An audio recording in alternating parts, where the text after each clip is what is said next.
That's it. That's it. Well, Ben, kind of off that just a little bit. You guys have played against a team that threw the ball 71 times against you, and then that team last game ran more than 60 times against you. But you've handled both pretty well. What's kind of been different for you guys this year, just being able to handle different challenges, kind of week in, week out? Yeah, it's been a little different. I mean, we're not your normal team where you get that balanced look every week, but that also tests us and has some benefits too. We get to work on our pass game a lot some weeks, and then work on the run game a lot other weeks, and work on our discipline a lot sometimes. And so it's being able to kind of put those all together in weeks like this week where you're going to get kind of a mix to both. With that, when you do look at Colorado State, what kind of does stand out? They got that fullback, the old traditional type of offense, which is a lot of fun for linebackers and D-line and really the whole defense to play against, because you're doing a lot of run stopping, a lot of fullback fits, and your traditional lead type offenses, and then they've got their shot game as well, and so it's different than what we usually play against nowadays. But it'll be fun. As I say, what's a fullback? Yeah. Yeah. What's kind of key, for you guys against that sort of an offense? And obviously, it's maybe slightly different from last year, but last year you guys did a good job against them too. Yeah, I mean, our coaches are putting together a great game plan that we'll have ready to go on Saturday, and we'll trust that just like we do every week. Obviously, you're 30-point favorites in this game. You got the quick turnaround to BYU on Thursday. How do you guys stay focused on games like this, where maybe some other outsiders might see it as kind of a potential letdown game?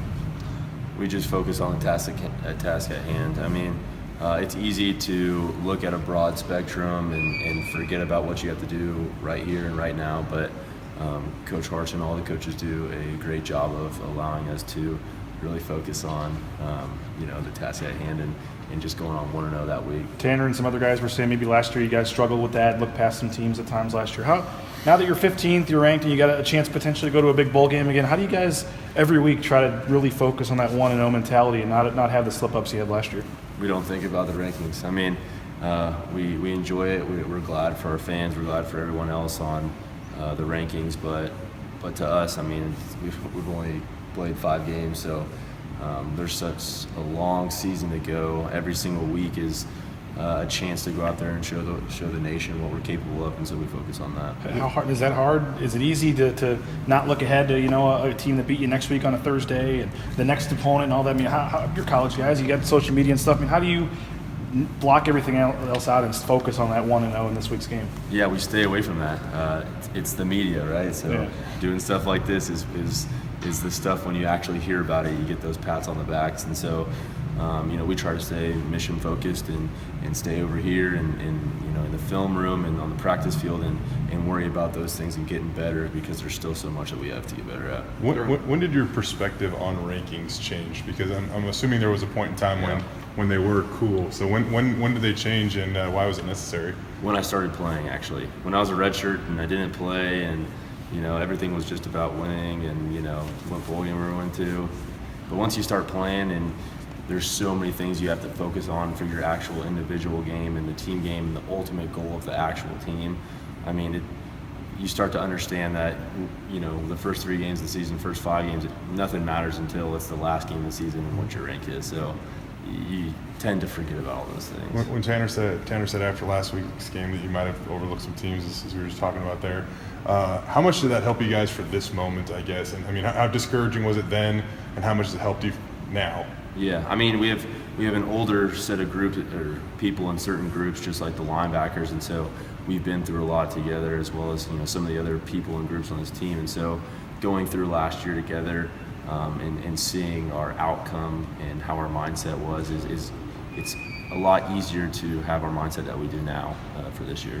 They're honoring that first Fiesta Bowl team this weekend, and do you remember watching that for the first time? What kind do you remember about it? I was actually an Oklahoma Sooners fan at that point. My mom and sister both went to OU, so I was watching it as a different perspective. Probably the first time I ever saw Boise State actually play. So it was a different story. At the end of that night, I think I had to kind of almost hate Boise State. But now, the whole family loves it here, so we're good about that. When did it turn to liking Boise State? The recruiting process, coming up here and seeing what they're all about. How much did that game help turn you?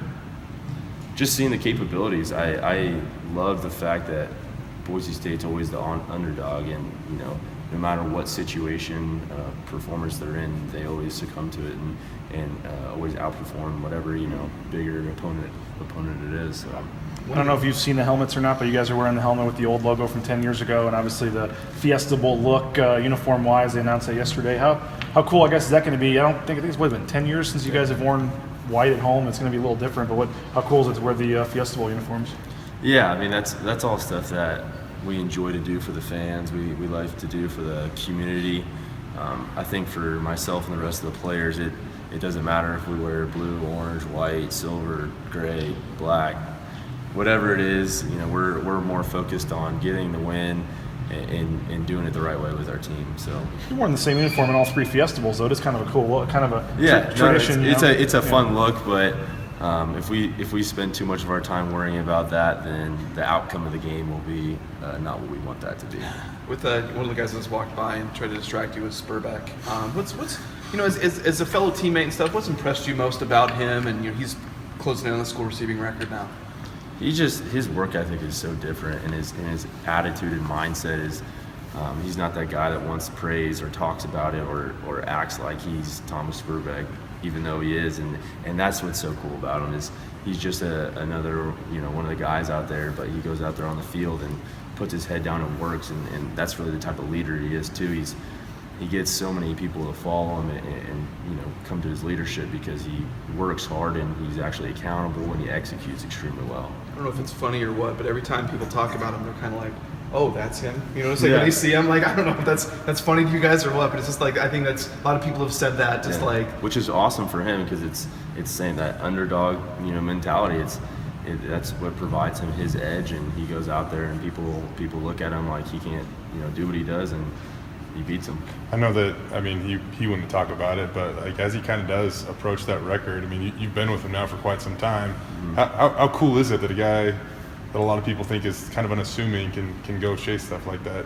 Yeah, I mean, it shows you that anyone is capable of doing anything if you kind of put your mind to it and work at it. With him in the slot this year, I mean, I don't know if you've actually had the really chance to go against him much in practice or anything, but I mean, the matchups he can get in there, how much more effective do you think that can make him? Because it seems like at times he doesn't have really a problem getting open these days. Yeah, I mean, I think no matter where you put him, he's an incredible receiver. He'll find a way to get the ball and get open and be a benefit for this team. So, I mean, I don't spend too much in their offensive meetings, so I don't know their difference between their S and X and Z too much. But I know that he's done a great job thus far, and he'll continue to do that. With I know you've met a couple of them, but with like 50 guys coming back from that team, I mean, you talk about watching that game and you see what this program's become because of those guys. I mean, what's it going to be like to get a chance to maybe meet some of those guys? I think they're going to be in the Bronco Walk with you guys and have over half that team back here this weekend. Yeah, I mean they're kind of some of the huge accelerators of this tradition and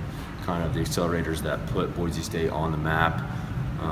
We've got a lot of coaches who were here prior to or just right before who also helped create this building and the whole culture of it. But having some of those guys back who really took the reins and took this program to the national scale where it's at will be cool to shake a hand, have a conversation, ask for some advice. Any of those linebackers, Corey Hall, or any of those guys you ever had the chance to meet before or talk to? Yeah, we've met a few of them, and luckily in our senior leadership stuff and just some other things that Coach Carson does for us, he'll bring in some old guys that come talk to us who have been through the program, are out in the real world now, and kind of show us how both of them kind of intertwine and connect with each other. You look at last week's game, again, I asked a couple other guys about this, but just going against the triple option and having success against it, how much will that help you guys kind of move forward and give you confidence now that you have at least cleared that hurdle once this season? Yeah, it was good. I mean, that was one of our huge goals, was to correct that because we've done so poorly against it the past few years. And having done that now will give us confidence going to this game, knowing that we're actually capable of doing it. But their triple options are pretty different.